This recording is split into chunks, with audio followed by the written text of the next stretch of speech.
ہر دور میں ایسا ہوا ہے کہ جب کسی کو سمجھایا جائے اور اس کا نفس نہ مان رہا ہو، اس کے نفس پہ شاک ہو، تو وہ پھر کب بات مانتا ہے؟ جب میرے حضور نے لوگوں کو سمجھایا کہ تم غلط راہوں پہ ہو تو وہ ماننے کے لیے تیار تھے، لیکن کیا یہ کہہ کے راستہ فرار کا اختیار کیا گیا کہ یہ دور نہیں رہا کہنے کا ٹھیک ہے اپنی مرضی جائیں جہنم میں؟ کہا نہیں، تم مانو نہ مانو میں تمہاری دہلیز تک پہنچ کے اللہ کا پیغام پہنچاؤں گا۔ تو کیا آج اگر کوئی بچہ ہمارے پہ ناراض ہو جاتا ہے سختی کرنے کی وجہ سے، تو اس کی ناراضگی کے ڈر کی وجہ سے اس کو ہم نہیں کہیں گے؟ تو ایسا نہیں ہوتا۔ وقتی طور پہ اگر اس کو سمجھ نہیں بھی آ رہی، لیکن ایک وقت آئے گا وہ سمجھے گا کہ میرا خیر خواہ یہ تھا۔ وہ استاد، وہ مربی ہمارے جنہوں نے سختی کی ہمارے اوپر، اور پھر آج ہم کسی منزل پہ اگر پہنچے تو ہم ان کے شکر گزار ہوتے ہیں کہ نہیں ہوتے؟ کہ فلاں استاد فلاں زمانے میں بڑی سختی کی، لیکن ہم پڑھے ہی اس کی وجہ سے ہیں۔ تو ماں باپ سختی کرتا ہے، بچپنے کی عمر، لڑکپن کا زمانہ، تو اولاد کو بعض کا ماں باپ کی باتیں جو ہیں وہ اچھی نہیں بھی لگتی، لیکن ماں باپ کا ایک حیا ادب ہوتا ہے تو قبول تو ان کو کرنا ہی پڑتا ہے۔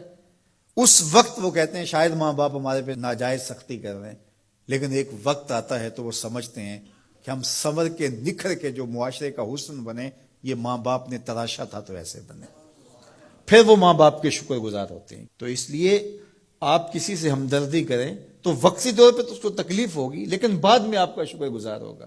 علامہ رومی نے اس پر ایک بڑی خوبصورت مثال دی۔ کہتے ہیں ایک شخص درخت کے نیچے لیٹا ہوا تھا اور خراٹے لے رہا تھا۔ ایک چھوٹا سا سانپ آیا اور اس کے منہ کے اندر گھس گیا، اور ایک شخص گزر رہا تھا، اس نے دیکھ لیا۔ وہ بڑا پریشان ہوا کہ اگر میں نے اس کو بیدار کر کے کہا کہ تیرے اندر سانپ گھس گیا ہے تو یہ خوف سے مر جائے گا، اب کیا کروں؟ تو اس نے ایک چھڑی سے اس کو زور سے مارا، وہ ہڑبڑا کے اٹھا۔ کیا ہوا؟ اس نے ایک اور چھوڑی، اس نے بھاگنا شروع کر دی، وہ بھی اس کے پیچھے بھاگنے لگا۔ اس کی رفتار کم ہونے لگتی تو ایک اور مارتا۔ کیا خدایا کیا مصیبت ہے، میں نے اس کو کیا کہا؟ میں تو آرام سے سویا ہوا تھا درخت کے نیچے، لیکن وہ ایک دم گھبراہٹ کا شکار آگے بھاگتا چلا جاتا ہے۔ آگے کوئی باغ آ گیا تو اس میں فروٹ لٹک رہا تھا، تو کہا کہ کھاؤ۔ عجیب آدمی ہے، مارتا ہے اور کہتا ہے کھاؤ۔ اس نے کھایا، کہا اور کھاؤ۔ اس نے کہا بابا بس میری بس ہو گئی، کہا نہیں اور کھاؤ۔ اس نے اور کھایا۔ ساتھ جو ہے وہ پانی کا کنواں تھا، کہا یہاں سے پانی پیو۔ اس نے تھوڑا سا پانی پیا، اس نے زور سے ڈنڈا مارا، اور پیو۔ اس نے اور پی لیا۔ رومی کہتے ہیں کہ وہ بندہ بڑا حیران کہ عجیب میرا دشمن ہے، کبھی مارتا ہے، کبھی پھل کھلاتا ہے، کبھی پانی پلاتا ہے۔ اس نے کہا میرے سے اور نہیں پیا جاتا۔ اس نے کہا پیتا ہے کہ نہیں؟ ایک اور چھوڑی۔ تو اس نے اور پانی پی لیا، کہا چلو دوڑو۔ جب بندے نے کچھ کھایا ہو تازہ تازہ اور دوڑے تو پھر جو حالت ہوتی ہے وہ آپ سے مخفی نہیں ہے۔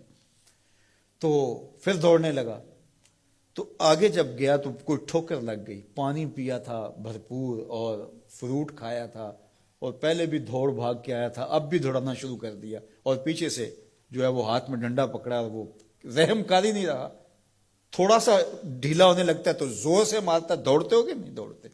تو ٹھوکر لگی، گرا، ساتھ ہی کہہ آئی اور سانپ نکل کے باہر آ گیا، اور وہ لہراتا ہوا جا رہا تھا۔ اس نے اس کو پکڑ کے سینے سے لگا لیا، کہا میں تیرا دشمن نہیں تھا، لیکن تیرا علاج یہی تھا، تو میں نے تجھ کو اتنا مارا ہے، میں تجھ سے معذرت کرتا ہوں۔ اس نے کہا میں تیرے سے معذرت کرتا ہوں جو مجھے تیرے پہ غصہ آتا رہا، اس لیے کہ تو میرا خیر خواہ تھا۔ جب حقیقت سامنے آتی ہے تو پھر پتہ چلتا ہے کہ کون کسی کا خیر خواہ ہے اور کون کسی کا دشمن ہے۔ اس لیے خیر خواہی کے جذبے کے ساتھ، الدین والنصیحہ، دین ہے ہی خیر خواہی۔